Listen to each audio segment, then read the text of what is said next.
जब मुझे पता चला कि मेरा पति बहुत ही ज्यादा खूबसूरत है तो मैं हैरान रह गई। वो कहते हैं ना कि हसीन पति और मीठा खरबूजा किस्मत वालों को ही मिलता है। मैं तो 7वें आसमान पर थी। मेरा पति वाकई बहुत खूबसूरत था, अमीर भी बहुत था और बहादुर भी। सुना था कि उसका किसी के साथ बहुत बड़ा झगड़ा हुआ था, लेकिन उसने उसकी ऐसी पिटाई की कि सारे शहर ने देखा। उसकी तो वीडियो भी बनी हुई थी जो एक वेबसाइट पर पड़ी थी और लोगों ने नीचे बड़े बड़े कमेंट्स किए थे। यानी एक मशहूर और खूबसूरत और बहादुर इंसान से मेरी शादी हो रही थी। उसका नाम शर्वेन था। नाम भी क्या खूब था। मैं बहुत खुश हो गई। मैं भी किसी से कम नहीं थी, बहुत ज्यादा हसीन और खूबसूरत थी। हमारी जोड़ी अच्छी बनी थी, बल्कि अभी भी अगर देखा जाए तो मैं ज्यादा खूबसूरत थी। खैर, शादी की तैयारियां होने लगीं और मेरी शादी हो गई। जब मैं इस घर में गई तो उन्होंने मुझे इतने अच्छे से अपनाया कि सारे शहर ने देखा। हमारी शादी शहर की बड़ी शादियों में से एक थी। सबको पता था कि मोदी इंडस्ट्रीज के मालिक की शादी हो रही है। हर चीज पहली चीज से ज्यादा बेहतर थी। मेरे लिए उन्होंने खुद ही सब कुछ बनाया और वो भी देखने के काबिल था। लेकिन शायद हम लोग इतने ज्यादा खुश हो गए थे कि हमारी खुशियों को नजर लग गई। खुशियों को नजर लगती है ऐसी बड़ी बड़ी शादियों में।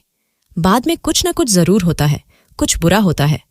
लेकिन ये नहीं पता था कि मेरे मामले में इतनी जल्दी हो जाएगा और इतना बुरा हो जाएगा। अभी मेरा पति मेरे कमरे में आने वाला नहीं था। अभी बहुत सी रस्में थीं, बहुत सा समय लगने वाला था। शायद जब वो मेरे कमरे में आता तो तब तक करीबन सुबह ही हो जाती। लेकिन ये लोग अमीर लोग थे। ये तो 12 बजे उठते थे, इसलिए इस बात से कोई फर्क नहीं पड़ता था। खैर, मेरा पति मेरे कमरे में आने वाला था। मुझे ये खबर मिल गई। मुझे फिर से तैयार किया गया। मेरा जो मेकअप खराब हो गया था वो सही किया गया, बल्कि मुझे सिंपल कपड़े पहनने को कह दिया गया। उन्होंने कहा कि उसे तुम्हें दुल्हन के रूप में देखने का कोई शौक नहीं है। तुम रिलैक्स हो जाओ, यहाँ पे कोई रिवायती काम नहीं होता। अगर उसे तुम्हें दुल्हन के रूप में देखने का शौक हुआ तो तुम फिर से किसी दिन दुल्हन बन जाना। और बात ऐसी ही थी। मेरे लिए जो साजो सामान लिया गया था वो ऐसा ही था कि अगर मैं रोज तैयार होती तो मैं दुल्हन ही लगती।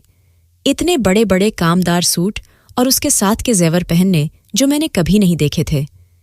मेरी किस्मत चमक उठी थी। मेरा पति मेरे कमरे में आया तो उसकी चाल कुछ अजीब सी थी। मुझे लगा कि ये अमीर आदमी है, शायद नशे में है। लेकिन उसने कहा कि वो शराब को हाथ भी नहीं लगाता है क्योंकि उसे अपनी सेहत से बहुत मोहब्बत है। लेकिन वो बार बार खांस रहा था। कभी अपने मुंह पर हाथ लगाता, कभी पेट पर। कहने लगा कि मुझे इतनी मिठाई खिला दी गई है कि लगता है मेरे पेट में कोई गड़बड़ होने वाली है। मैं इस बात पे मुस्कुरा दी। अभी उसने मेरा हाथ ही पकड़ा था कि उसे अचानक से उल्टी आई और वो बेहोश हो गया। मैं बुरी तरह घबरा गई। मैंने तुरंत लोगों को बुला लिया। उसे अस्पताल ले गए। मुझे साथ नहीं जाने दिया, लेकिन पता चला कि रास्ते में उसकी तबीयत बहुत खराब हो गई थी और डॉक्टर ने ऐसी बात बताई कि हम सबके कदमों तले से जमीन निकल गई। मैं अपनी बहनों में सबसे खूबसूरत थी। मेरी सारी बहनों की शादी हो चुकी थी, सब अपने अपने घर की हो गई थीं और मेरे बाबा भी इस दुनिया से जा चुके थे। सिर्फ माँ ही थी। मेरी खूबसूरती की वजह से मुझे बहुत अच्छा रिश्ता मिल गया था। मैं अपने दूल्हे का इंतजार कर रही थी। पता नहीं उसकी तबीयत कैसे खराब हो गई। ये सब कुछ इतना अजीब था। लोग कहते हैं कि शादी के अगले दिन दुल्हन अस्पताल जाती है, लेकिन यहां पर तो मेरा पति शादी की रात में ही अस्पताल चला गया था। ये लोग पढ़े लिखे समझदार थे, अमीर थे, इसलिए ऐसी वैसी बात नहीं कर रहे थे। लेकिन क्या पता दिल में सोच रहे हों कि कहीं मैंने ही तो कुछ नहीं किया। पर जब डॉक्टर ने हमें ये बताया कि उसे जहर दिया गया है तो मेरे कदमों तले से भी जमीन निकल गई। भला मैं अपने पति को जहर क्यों देती? मुझ पे किसी का शक नहीं था और मैंने ऐसा किया भी नहीं था। पर यह किसने किया था? खैर, जिसने भी किया था वो बचने वाला नहीं था। हम उसे बाद में पकड़ ही लेते। अभी सब मेरे पति की जिंदगी की दुआ करने लगे और मैं समझ गई कि मुझे नजर लग गई है।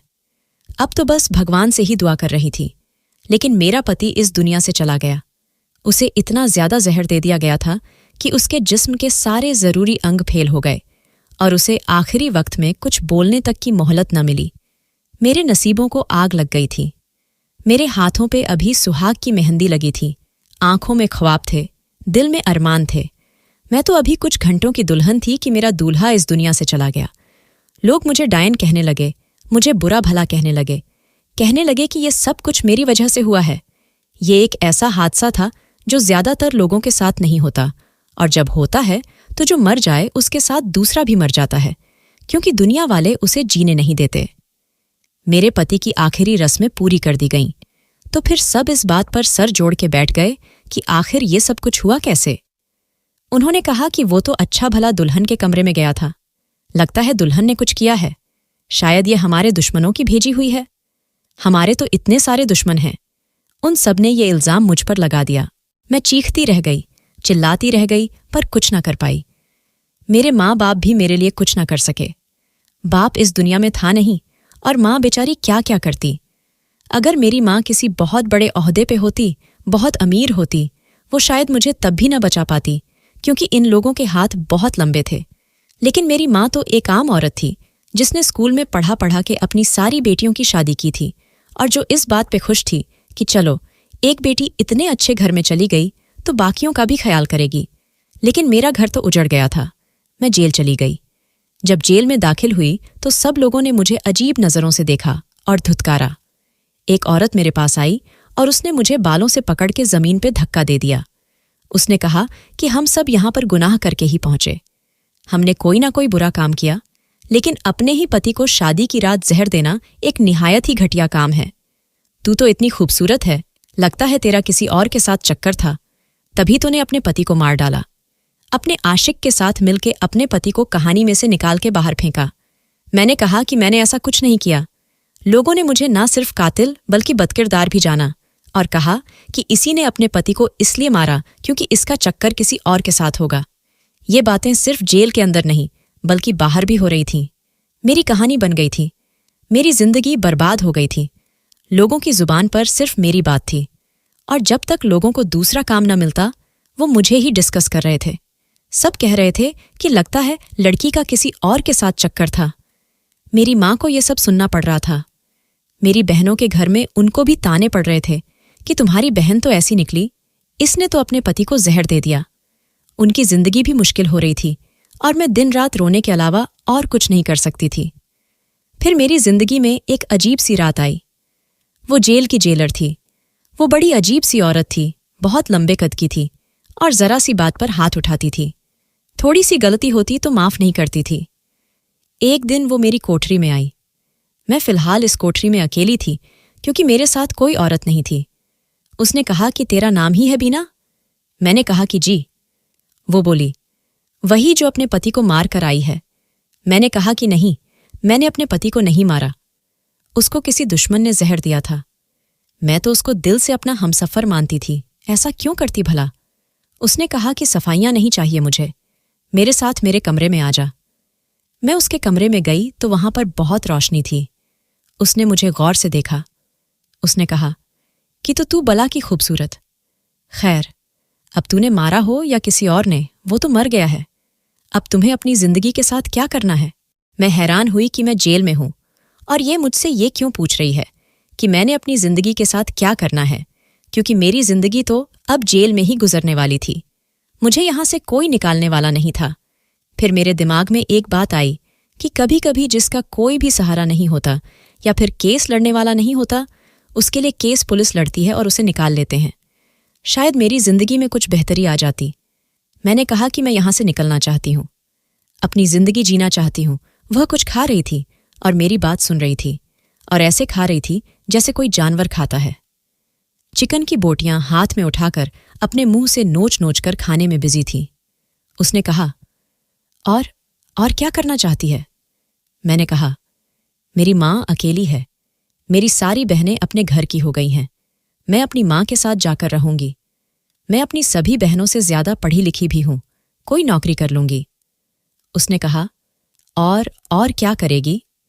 मैंने कहा, और अपनी माँ का ख्याल रखूंगी, और जमाने में जो मेरे खिलाफ बातें हो रही हैं उन्हें गलत साबित करूंगी। उसने कहा, अच्छा, धंधा करेगी? जब उसने यह बात की तो मैं हैरान रह गई। मैंने कहा, क्या मतलब? ये आप क्या कह रही हैं? उसने कहा, सीधी सी बात है भाई, सीधे तरीके से कर रही हूं। उसने मुंह से हड्डी निकालकर एक तरफ फेंकी। इतनी तो खूबसूरत है, ये काम तेरे लिए सबसे अच्छा है। मैंने कहा, नहीं, मैं शरीफ खानदान से हूं। उसने कहा, हाँ, तभी तो अपने पति को मार के आई है। मैंने कहा, मैंने अपने पति की जान नहीं ली। मैं जोर से चिल्लाई तो उसने मेरे मुंह पर थप्पड़ मार दिया। उसने कहा, धंधा करेगी या नहीं? मैंने कहा, ये सब कुछ करते हो तुम यहां पर? उसने कहा, हाँ, करते हैं। जब तेरे जैसी कोई खूबसूरत लड़की आ जाती है तो फिर करना पड़ता है, वरना तो यहां पर सारी उजड़ी हुई, बिगड़ी हुई, बूढ़ी उम्र की औरतें आती हैं जिनके पास कुछ नहीं होता। उनसे बंदा काम ही करवा सकता है और तू कुछ करवा नहीं सकती। लेकिन तेरे जैसी पीस इस जेल में कभी कभी आती है। हम हाथ से मौका जाने नहीं देना चाहते। अरे, हमारी पगार से तो हमारा 10 दिन का खर्चा भी नहीं निकलता। इधर उधर से जुगाड़ करना पड़ता है बेबी, यही दुनिया है। मैंने कहा, नहीं, मैं ऐसा कोई काम नहीं करूंगी। उसने कहा, चल, मुझे तो तेरी रजामंदी जाननी थी। अगर तू आराम से मान जाती तो मामला जरा सीधा हो जाता, लेकिन अब तू आराम से नहीं मान रही तो फिर खैर है, हम जबरदस्ती कर लेंगे। मेरे पेट में ऐसा दर्द हुआ कि जैसे मैंने अपनी मौत देख ली है। मैंने कहा, क्या मतलब जबरदस्ती कर लोगे? उसने कहा, फिर और क्या करें, मौका नहीं जाने दे सकते। उसने 2 औरतों को बुलाया जो मुझे जबरदस्ती कहीं ले जाने लगी। ये समझ नहीं आया कि यह क्या हो रहा है। वे मुझे एक जेल में बंद करके चली गईं, लेकिन यह वो जेल नहीं थी जहां पर मैं पहले रह रही थी, पर एक छोटा सा ही कमरा था। मैंने सोचा, चलो, इज्जत के गवाह जाने से बेहतर है कि मैं कैद में ही रहूं। लेकिन थोड़ी देर के बाद यहां पर एक आदमी दाखिल हुआ। मुझे नहीं पता था कि वह कौन है, पर शक्ल से पुलिस वाला लग रहा था, पर पुलिस की वर्दी में नहीं था। इस जेल के अंदर मुझ पर वह जुल्म भी हो गया जिसके बारे में मैंने कभी सोचा नहीं था। मेरे दिमाग में अभी भी मेरे पति की यादें थीं। मैं उसे वफ़ा करना चाहती थी, जबकि मैंने उसके साथ मुश्किल से आधा घंटा ही गुजारा था। मैंने तो उसे अपना सब कुछ मान लिया था। वह कितना खूबसूरत था, कितना हसीन था, कितनी जवान मौत थी। कैसे बर्दाश्त कर सकती थी मैं यह सब कुछ? बहुत परेशान थी। फिर मुझ पर इल्जाम लगा दिया गया, मुझे यहां फेंका गया। पर आप जब सोचते हैं कि इससे बुरा क्या होगा, तो इससे भी बुरा हो जाता है। इंसान सोचता है कि इससे ज्यादा कुछ बुरा नहीं हो सकता, लेकिन हकीकत इससे भी ज्यादा मुश्किल में आपको डाल देती है। और मेरे साथ यही हो रहा था।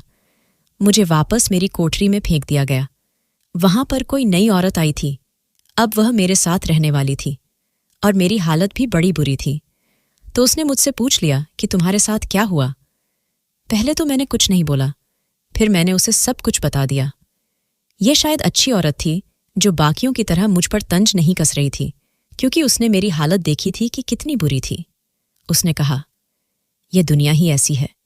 तू ये समझ के बड़ी जेल से निकल के छोटी जेल में आ गई है। तेरे जैसी खूबसूरत हसीन लड़की, वह भी बेवा, जिसके सिर पे न बाप है न भाई, तेरे साथ इससे भी बुरा होने वाला था। यहां पर आ गई है तो बच जाएगी, 1-2 जगह भटकेगी। अगर बाहर रहती तो पता नहीं कहां कहां भटकती रहती। मुझे उसकी बातें बिल्कुल भी अच्छी नहीं लग रही थीं। उसकी बातों से मुझे कोई तसल्ली नहीं मिल रही थी, उल्टा वह मेरे जख्मों पे नमक छिड़क रही थी। मैं चुपचाप बैठी रही। अब मैं और क्या कर सकती थी? औरत आखिरकार क्या कर सकती है? सिवाय रोने के वह कुछ नहीं कर सकती। हाँ, यह अलग बात है कि अगर चाहे तो बहुत कुछ कर सकती है, और शायद मैं उन औरतों में से नहीं थी। मेरी जिंदगी जेल में गुजर रही थी। मेरे साथ बुरे से बुरा हो गया था। मेरी आंखों से आंसू थमते ही नहीं थे। खाना तब खाती थी जब भूख से बेहोश होने वाली होती थी। क्या यह थी मेरी जिंदगी? क्या मैंने ऐसे ही जीना था या मुझे अपने लिए कुछ करना चाहिए था? इस जेल में मेरी इज्जत के साथ बार बार खेलने लगे। वह जेलर औरत सबके साथ ऐसा ही करती थी। मेरे अलावा फिलहाल यहां पर कोई खूबसूरत लड़की नहीं थी, इसलिए उसकी सारी नज़र मुझ पर ही थी। वह मुझ पर जुल्म भी करती, मुझसे यह सब भी करवाती, मुझे ताने भी देती, लेकिन मुझे और कोई काम नहीं करवाती थी। कहती थी कि इसकी खूबसूरती खराब नहीं होनी चाहिए। एक दिन मैं सब्जी काटने बैठ गई तो उसने मुझे उठा दिया और कहा कि यह सब नहीं कर। वह तो मुझे धूप में निकलने भी नहीं देती थी। मैं हैरान होती थी कि यह किस किस्म की औरत है, यह किसकी माँ है, किसकी बीवी है, उसने अपने बच्चों की क्या तरबियत की होगी। इसको सारी जेल की औरतें बद्दुआएं देती थीं, कहती थीं कि मर जाए। और फिर एक दिन जाने किसकी बद्दुआ लग गई कि वह जेल की छत से गिर गई। इस वक्त वहीं पे कोई औरत नहीं खड़ी थी। अगर कोई भी खड़ी होती तो उसे वहीं से धक्का देना अपना फर्ज समझती, लेकिन शायद वह खुद ही पांव फिसलने की वजह से नीचे गिर गई और उसके बाद उसकी आंख शायद जहन्नम में ही खुली होगी। लेकिन हमें ज्यादा दिन का सुकून नहीं मिला, क्योंकि उसके बाद फिर से एक बहुत ही सख्त किस्म की जेलर औरत यहां पर आई, पर यह हमसे कोई उल्टा काम नहीं करवाती थी। मेरे अच्छे रवैये की वजह से और कम उम्र की वजह से फिर से मेरा केस ओपन करवा लिया गया है। जिन्हें नए नए वकील बने होते हैं और उनको ऐसे केस की फाइल दे दी जाती है जिनका कोई भी नहीं होता, तो वह केस लड़के तजुर्बा हासिल करते हैं। मेरी फाइल भी शायद किसी वकील के हाथ लगी थी। वह भी एक औरत थी। उसने मुझे मजलूम जाना और मुझसे मिलने के लिए आई। मैंने उसे सब कुछ बताया। उसने कहा, यह बात तो कोई पागल भी समझ सकता है कि अगर किसी औरत की शादी इतने अमीर आदमी से हो रही है तो वह पहली ही रात उसे जान से क्यों मारेगी, जबकि अगर वह उसकी बीवी बनी रहेगी तो उसे ज्यादा फायदा होगा। लेकिन जब किस्मत में कुछ बुरा होना होता है तो इस तरह की बातें एक तरफ चली जाती हैं और उन पर कोई गौर भी नहीं करता। तुम फिक्र नहीं करो, मैं तुम्हारी मदद करूंगी। उसने वाकई मेरी मदद की और 11 महीने के ट्रायल के बाद मुझे जेल से आज़ादी मिल गई। मैं पूरे 4.5 साल के बाद बाहर निकली थी।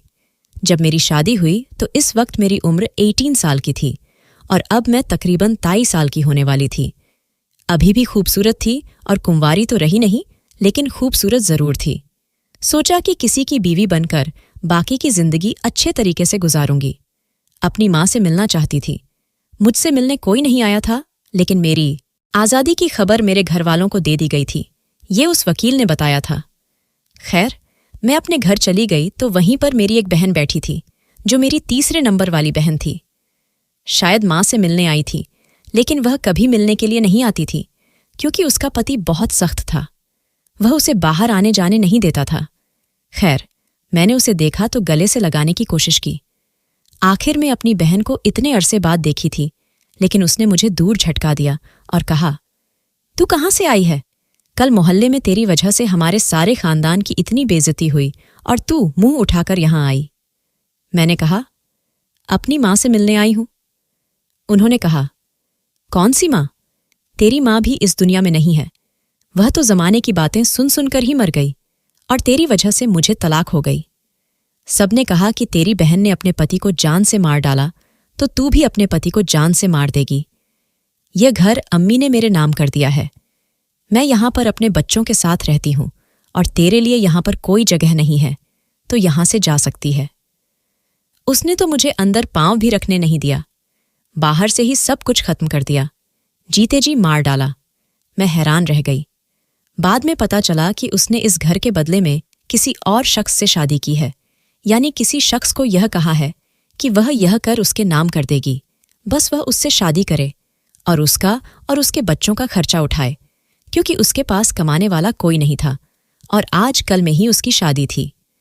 यह सब मुझे सामने वाली आंटी ने बताया, जिन्होंने मुझे देखा तो मुझे एक रात के लिए अपने घर में रख लिया, लेकिन मैं वहां हमेशा नहीं रह सकती थी। मोहल्ले वालों तक यह बात पहुंच चुकी थी कि मैं वापस आई हूं। अब वह मुझसे बात करना चाहते थे, पता नहीं किस लिए, या तो सारी कहानी जानने के लिए और या फिर मुझे ताने देने के लिए, और मैं उन दोनों के ही मूड में नहीं थी। मेरी जिंदगी तो जैसे बर्बाद हो गई। मैं सोचने लगी कि मेरा क्या कसूर था, मैंने क्या किया था। मैं तो सिर्फ इस बात से खुश थी कि मेरी शादी एक अच्छे घर में हो रही थी। क्या मुझे इतनी बुरी नज़र लगी थी कि मेरी अभी भी बचत नहीं होने वाली थी? मुझे अभी भी कहीं सुकून मिलने वाला नहीं था। कोई किसी के साथ इतना बुरा कैसे कर सकता है? मैंने अपनी बहन से कहा कि देखो, शाम होने वाली है, मुझे एक रात के लिए तो रुकने दो। यह वही घर है जहां हम सबने इतना अच्छा वक्त गुजारा है। हमारा बचपन इस घर में गुजरा है और जवानी भी। हम लोग इसी घर से दुल्हन बनकर विदा हुए थे। इतना जुल्म नहीं करते हैं। उसने कहा कि अगर मैंने तुम्हें एक रात भी यहां रुकने दिया तो मेरी जिंदगी फिर से बर्बाद हो जाएगी तुम्हारी वजह से। मुझे मेरे शौहर, मेरे बच्चों के बाप ने छोड़ दिया। इससे बड़ी बात और क्या हो सकती है? अब तुम क्या चाहती हो कि मेरा मंगेतर भी मुझसे नाराज हो जाए, वह भी मुझे छोड़ के चला जाए? वह भी बहुत अच्छा इंसान नहीं है। उसकी 2 बीवियां हैं, फिर भी वह मुझसे शादी कर रहा है, वह भी लालच में आके। मेरे हालात तुमसे भी ज्यादा बुरे हैं। तुम्हारे साथ तो कोई नहीं था, मगर मेरे साथ तो 3-3 जानें थीं। मेरी बहन थी, उनकी आंखों में आंसू आ गए। वे मेरे सामने हाथ जोड़कर बोलीं, मुझे माफ कर दो, फिर यहां से चली जाऊं। मैंने सिर झुका लिया और कहा, ठीक है, भगवान तुम्हें खुश रखे, तुम्हारे नसीब अच्छे हो। मैंने तुम्हारे साथ जानबूझकर कुछ नहीं किया, ये तुम्हें भी पता होगा। मुझे तो इस बात की समझ नहीं आती कि एक इंसान खुद मुसीबत में पड़ा है, वह किसी और के लिए मुसीबत कैसे बन सकता है। वह तो खुद इतनी बड़ी मुश्किल में फंस गया है। क्या मेरे लिए यह सब कुछ आसान था कि मेरा पति शादी की रात को ही मर गया और मुझे बाहर निकाल दिया गया, वह भी इतने अच्छे से। यह तो ऐसा ही था कि अभी मैंने अपने ख्वाबों को पूरी तरह से जिया भी नहीं था, मुझे झटके से जगा दिया गया था। मैं इधर उधर फिरती रही और रात हो गई तो सड़क पर बैठकर रोने लगी। अब मैं कहाँ जाती, किधर जाती? शायद इस औरत ने ठीक ही कहा था कि वह दुनिया बड़ी जेल है और तुम छोटी जेल में आ गई हो। वहां पर तुम्हारे साथ ज्यादा बुरा होगा, क्योंकि अब रात थी और मैं एक इतनी खूबसूरत लड़की सड़क पर बैठी थी, अकेली और बेसहारा। मेरा घर, जहां मेरी एक बहन भी थी, वह यहां से 2 गलियों के फासले पर था, लेकिन मैं पनाह लेने के लिए वहां नहीं जा सकती थी। मुझे बहुत भूख भी लगी थी, आसमान की तरफ देख रही थी और सोच रही थी कि मेरी किस्मत इतनी बुरी है। जब मैं इस जेल में थी तो मुझे बहुत से लोग मिले। मैंने उन सब से बारी बारी मदद की अपील की थी। एक शख्स को मैंने कहा था कि मैं तुमसे शादी कर लूंगी, तुम्हारी बीवी बनकर तुम्हारे साथ रहूंगी, बस मुझे किसी तरह यहां से निकाल लो। ये उस दिनों की बात है जब मैं जेल से निकलना चाहती थी, लेकिन 5.5 साल में ऐसा वक्त भी आया जब मैं वहां पे रहने की आदत हो गई थी। तो उस आदमी ने मुझे कहा था कि मुझे घंटी बजाने का शौक है, लेकिन गले में पहनने का नहीं। वैसे भी मेरी पहले से एक बीवी है। पता कि कौन से ऐसे पति होते हैं जो अपनी बीवियों के साथ इतने बड़े धोखे करते हैं, और वो मासूम औरतों को कौन होती है जिनको इस बारे में पता नहीं चलता और वो फिर भी उनके साथ जिंदगी गुजार रहे होते हैं। मुझे तो लगता है कि औरतों को ऐसी बातों का पता होता है, लेकिन वो मजबूरी में कुछ नहीं बोलती। ये मजबूरी है तो इंसान को जगह जगह जलील करवाती है। थोड़ी देर बाद मैंने सामने देखा तो एक आदमी खड़ा था, लेकिन वह मेरी तरफ देख नहीं रहा था। शायद वह कोई फकीर था, शायद वह भीख मांगता मांगता यहां फिर रहा था। मैं सोचने लगी, क्या मेरी जिंदगी भी ऐसी होगी? क्योंकि अब अगर मुझे जिंदा रहना था तो जिंदा रहने के लिए कुछ न कुछ तो करना ही था। क्या मैं भी सड़कों पर भीख मांगती फिरूंगी? यह वही मोहल्ला, वही शहर था जहां पर मेरी जवानी और बचपन गुजरा था। यहां पर मेरी सहेलियां थीं, रिश्तेदार थे, टीचर्स थीं, दुकानदार भी मुझे जानते थे। क्या वो सब मुझे भीख मांगते हुए देखते? क्या सोचते मेरे बारे में? और मैं क्या करती? मैंने सोच लिया था कि मैं खुदकुशी कर लूंगी। शायद मुझे बहुत पहले भी खुदकुशी कर लेनी चाहिए थी। ऐसी जिंदगी से तो बहुत अच्छी थी। ऐसे जीने से क्या फायदा? मुझे तो उसी समय मर जाना चाहिए था। जब मेरा पति मर गया, उसके साथ मेरी भी लाश निकलती तो मुझ पर इतने जुल्म तो ना होते। हाँ, ये बात मैंने पहले क्यों ना सोची, लेकिन अब अगर मेरे दिल में यह बात आई थी तो मुझे इस पर अमल भी करना था। मैंने सोच लिया था कि मैं मर जाऊंगी, इसके अलावा मेरे पास और कोई रास्ता नहीं था। बस सुबह हो जाती और मुझे मौत का कोई बहाना मिल जाता। लेकिन अभी वहीं पे बैठी रो रही थी कि कुछ बहुत अजीब हुआ, इतना अजीब कि जिसके होने की उम्मीद न थी। जब पलट कर देखा तो कदम तले से जमीन निकल चुकी थी। थोड़ी देर के बाद मैंने देखा कि मेरे पीछे कोई खड़ा है। मैं हैरान रह गई। ये तो वही फकीर था जो थोड़ी देर पहले सामने था। मैं डर के पीछे हट गई। मुझे उसका चेहरा दिखाई नहीं दे रहा था। मैंने कहा कि कौन हो तुम, क्या चाहते हो मुझसे? उसने कहा कि तुम्हारे बारे में सब कुछ जानता हूं, इसी मोहल्ले का हूं, यहां पर भीख मांगते हुए काफी अरसा हो गया। उसकी आवाज जवान लग रही थी, लेकिन हुलिया बूढ़ा सा। मैंने कहा कि क्या चाहिए तुम्हें? मजबूत तरीके से पेश आ रही थी। कहने लगा कि तुमसे शादी करना चाहता हूं। जब उसने ऐसी बात की तो मैं हैरान रह गई। मैंने कहा कि अच्छा, मेरे बारे में सब कुछ जानते हो, इसलिए मेरी मजबूरी का फायदा उठाना चाहते हो। तुम्हें पता है कि मैं बदनाम हूं, मुझे लोग मनहूस कहते हैं, यहां तक के कातिल भी समझते हैं। जेल काट के आई हूं, इसीलिए मुझसे शादी करना चाहते हो? उसने कहा कि तुम जो भी समझ लो, पर क्या तुम यह नहीं जानती कि अब अगर किसी ने तुमसे शादी नहीं की तो तुम्हारी जिंदगी के साथ क्या होगा? मैं खामोश हो गई, क्योंकि बात तो ऐसी ही थी। उसने कहा कि मुझसे शादी कर लो, फायदे में रहोगी।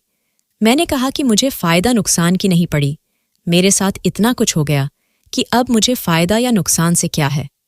उसने कहा, तो फिर मेरे साथ शादी कर लो, सब कुछ ठीक हो जाएगा। मैं एक तरफ बैठ गई और रोने लगी। क्या मुझ पर ये दिन आ गए थे कि मैं एक फ़कीर से शादी कर लेती? लेकिन मैं जिंदगी की ऐसी ऐसी हकीकतें देख के आ रही थी कि अब सोचने बैठना भी गुनाह था। मैंने कहा कि ठीक है, मैं तुमसे शादी करने को तैयार हूं। इस बात पर वह ज्यादा खुश नहीं हुआ। उसने कहा कि फिर आओ मेरे साथ। मेरा हाथ पकड़ के मुझे अपने साथ ले गया। मैंने उसका चेहरा तक नहीं देखा था, लेकिन चेहरे से क्या फर्क पड़ता था। हमारी शादी हो गई। मेरे सामने बस शादी के पेपर आए थे और मैंने दस्तखत कर दिए थे। मैंने उस पर कुछ भी देखा या पढ़ा नहीं था। उसने कहा था कि वह मेरे बारे में सब कुछ जानता है। मुझे उससे सफाइयां देने की जरूरत नहीं थी। मुझे बस पनाह चाहिए थी, 2 वक्त की रोटी और इज्जत चाहिए थी। वैसे भी जितना कुछ मेरे साथ हो चुका था, मुझसे कोई और शरीफ आदमी शादी नहीं करने वाला था। मेरी खूबसूरती मेरे लिए लानत बन गई थी और मेरी किस्मत ने मुझे धोखा दे दिया था। मेरी किस्मत में सिवाय जिल्लत के कुछ भी नहीं लिखा था। मेरी किस्मत थी, पर मैं हैरान हुई कि वह मुझे शादी करके घर में ले आया। एक बेड था इस कमरे में जिसके ऊपर स्टेज भी लगी हुई थी। मैं हैरान रह गई कि इस फकीर के पास एक घर और यह सब सामान कैसे पूरा कर लिए। खैर, मैं यहां पर बैठ गई। वहां पर कुछ कपड़े भी रखे थे। उसने कहा कि तैयार हो जाओ, तुम जैसी भी हो, मेरे लिए तो मेरी दुल्हन हो। मैं भी मुंह हाथ धो के आता हूं। मैं सोचने लगी कि हाँ, इसको मुंह हाथ धोने की जरूरत है। मैं तैयार होकर स्टेज पे बैठी थी कि जब वह कमरे में दाखिल हुआ तो उसको सामने देखकर मेरी रूह कांप उठी, क्योंकि वह कोई और नहीं बल्कि मेरा पति था। मैं हैरान रह गई। मैंने कहा कि आप तो मर गए थे, अब यहां पर कैसे आ गए? मैंने अपना सर पकड़ लिया और मैं बेहोश हो गई। जब होश आया तो वह फिर से मेरे पास बैठा था। मैं फिर से चीख उठी। उसने मेरे मुंह पे हाथ रख दिया और कहा कि मेरी बात गौर से सुनो। उसने कहा कि मैं मरा नहीं था, मुझे जहर दे दिया गया था, लेकिन मैं जिंदा था। पर मैंने डॉक्टर्स को कहा कि वह मुझे मरा हुआ साबित करें। और उसके बाद क्या तुमने मेरा मरा हुआ चेहरा देखा था? मैंने कहा कि नहीं, मुझे तो ऐसा भटकाया गया, ऐसा घुमाया गया कि मैं तो कुछ भी न देख सकी। उसने कहा कि मैंने जानबूझ के अपने आप को मरा हुआ साबित किया था, क्योंकि अगर मैं बच जाता तो वो सारे मिलके फिर से मेरे खिलाफ साजिश करते। उन्होंने बहुत बड़ा जाल बिछाया था मेरी जायदाद हासिल करने के लिए। मेरे सौतेले बहन भाई और सौतेली माँ ने ये सब कुछ किया था। उन्होंने तुम्हें भी एक तरफ कर दिया और मुझे भी भटका दिया। मैं बच तो गया था, लेकिन ये जहर ने मुझे बहुत ज्यादा तकलीफ पहुंचाई थी। मैं 2-2.5 साल तक बिस्तर पर पड़ा रहा। पता नहीं किस तरह से मुझे बचा लिया गया। मेरा एक दोस्त था जिसने मेरी मदद की थी। मेरी सेहत का सफर बहुत ही सुस्त रफी से चल रहा था। रोज ऐसा लगता था कि मैं मर जाऊंगा, और न जाने कितने अरसे के बाद मैं ठीक हुआ। लेकिन उसके बाद मेरे पास कुछ भी नहीं था। फिर पता चला कि तुम्हें जेल में भेज दिया गया है। मैंने ही उस वकील औरत को वहां पर भेजा था और तुम्हें निकालवाया था। तुम्हें निकालवाना भी बहुत मुश्किल था, और मैं अपने आप को जिंदा साबित नहीं करना चाहता था। मैंने किसी तरह तुम्हें बाहर निकालवाया और तुम्हारे पीछे पीछे ही था। फकीर का हुलिया बनाकर आया था। उन लोगों ने जिस जायदाद पर कब्जा किया है वह शायद 70 गंज है, लेकिन अभी भी 30% जायदाद मेरे पास है। लेकिन मैं खून खराबा नहीं चाहता। वो लोग कभी हमें जीने नहीं देते, इसीलिए अब हमें कुछ नहीं चाहिए। बस तुम मुझे वापस मिल गई हो और हम दूसरे शहर चले जाएंगे, जहां मेरे बाबा का एक और बंगला था और कोई थोड़ा बहुत कारोबार भी। हम उधर ही रहेंगे। मुझे माफ कर दो कि ये सब करने में मुझे बहुत वक्त लग गया, लेकिन तुम मेरी बीवी हो और तुम मुझे याद थी। मैं फूट फूट के रोने लगी। मैं अपने पति के गले लगकर रोने लगी। मैंने उसे सब कुछ बताया। वो भी अजीब सी हालत में आ गया और उसने कहा कि ये सबको एक ख्वाब समझ के भूल जाओ। लेकिन फिर भी हम लोग साथ थे और हमारा साथ ही हमारी ताकत बना दी। दोस्तों, वीडियो कैसा लगा? कमेंट करके ज़रूर बताएं। वीडियो को लाइक और चैनल को सब्सक्राइब ज़रूर करें।